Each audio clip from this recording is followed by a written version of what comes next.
La négociation d'une convention ou d'un accord d'entreprise permet d'adapter les règles du code du travail aux spécificités et besoins de l'entreprise.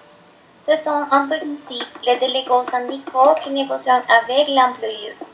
Mais pour favoriser la négociation dans les petites entreprises, de permis de délégués syndicaux, un accord pourrait être conclu sous certaines conditions par les représentants élus du personnel au comité d'entreprise, ou à défaut par les délégués du personnel, ou en l'absence de représentants élus par un salarié spécifiquement mandaté. La négociation peut être obligatoire avec des thèmes et un rythme imposé ou libre. Dans tous les cas, les accords d'entreprise sont soumis à certaines conditions de validité et au respect des formalités spécifiques. Les objectifs sont déterminer et améliorer les conditions de travail de l'emploi, organiser les relations entre les employeurs et les salariés et organiser les relations entre les employeurs et les organisations d'une part et ou plusieurs organisations syndicales des salariés les plus représentatives d'autre part.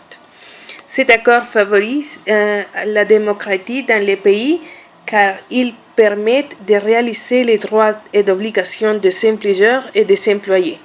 Cependant, cette activité a eu tendance obstacles en Colombie, comme les mouvements anti-syndicats et une mauvaise réception des syndicats, ainsi que le contexte social et l'été qui font obstacle au processus. La législation collective en Colombie reconnaît trois types de conventions collectives de travail. Les premières, conventions collectives, le deuxième, accord collectif, et le troisième, contrat d'association. Il existe deux modèles de négociation collective. Le premier, le modèle de négociation centralisé, favorise la négociation sectorielle,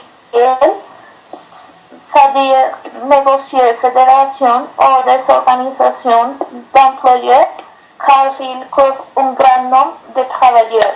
Le deuxième modèle de négociation décentralisée, ce modèle favorise la société de négociation collective, c'est-à-dire plusieurs syndicats de négociation.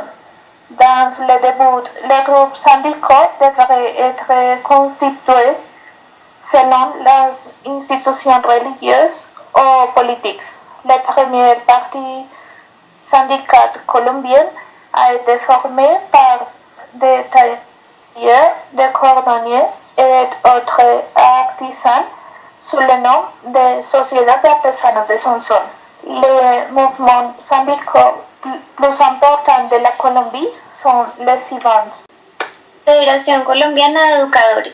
Asociación Nacional de Enfermeras Certificadas de Colombia. Sindicato de Trabajadores de la Industria Nacional Agropecuaria. Central Unitaria de Trabajadores de Antioquia.